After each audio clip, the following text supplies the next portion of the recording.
Hello and welcome to the IT Governance Podcast for Friday the 13th of May. Here are this week's stories. We've given quite a bit of attention to ransomware over the last few months as various infections have spread via phishing emails and cyber attacks, encrypting unsuspecting users' files until they cough up a fee for the decryption key, usually payable in Bitcoin. And no, before you ask, we're not going to go into the whole is Craig right, Satoshi Nakamoto, or isn't he question. A new strain, CryptXXX, was first detected last month, but within a relatively short time, researchers at Kaspersky Lab found a flaw in the ransomware, enabling victims to use a tool to decrypt their files for free. Hurrah! Now, however, researchers at Proofpoint report that CryptXXX, or however you pronounce it, has been updated. Boo! CryptXXX is being actively maintained, Proofpoint says. The ransomware is now locking the screen and making the infected computer unusable. Seems like this particular game of whack-a-mole is going to keep running. Careful what you click, back up regularly, and make sure your security defenses are up to date. One site found to be spreading CryptXXX, perhaps CryptXXX, I don't know, was gossip blog PerezHilton.com, which boasts 500,000 visitors a day. This week, Cyfort Labs reported that PerezHilton was recently hit by 2 malvertising attacks in less than a week. On the 30th of April this year, the site was redirecting users to the Angler exploit kit, which drops BEDEP malware infecting the victim's machine with CryptXXX. And on the 6th of May, PerezHilton was infected again, this time redirecting to a different exploit kit. I should stress that PerezHilton isn't to blame here. Malvertising infects trusted sites via third-party advertising content. So, whether or not you like celebrity tittle-tattle, you could easily fall victim.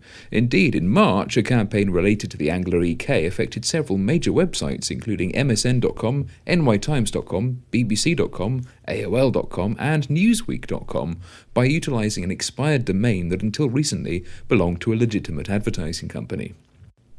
Kiddicare, the British retailer of baby paraphernalia, and if you've got children you'll know the frankly astonishing amount of stuff that term covers, has suffered a data breach after a test site populated with real customer information was compromised. Customers' names, email and home addresses and phone numbers were affected. No banking information was involved. The test site has since been deleted and passwords have been reset as a precaution. Although no sensitive information such as age, disability, ethnicity and so on was exposed, affected customers are now at an increased risk of phishing attacks. In a phishing attack, miscreants, rogues and other assorted ne'er-do-wells try to gain your trust by pretending to be legitimate entities, often exploiting stolen personal information to make themselves seem more plausible. If you receive an email or a phone call purporting to be from Kiddicare and asking for financial information, disclose nothing. And finally, you may remember that last month we discussed an online heist that cost Bangladesh's central bank $81 million. This would have been more but for the cybercriminals' poor spelling. Police blamed the bank's lack of firewalls and the use of second-hand routers at the time. Now it emerges that the attackers were not alone. Bloomberg states that FireEye investigators have found that 3 hacker groups, including 2 nation-states, reportedly Pakistan and North Korea, were inside the bank's network. Further information will undoubtedly emerge in the coming weeks, but for now, the ultimate destination of tens of millions of dollars remains unknown. Well, that's it for this week. I'm not here next week, but my colleague Lewis will be. Until then, remember that you can keep up to date with the latest information security news on our blog. And whatever your cybersecurity needs, whether regulatory compliance, stakeholder reassurance, or just greater business efficiency, IT Governance can help your organization to protect, comply, and thrive.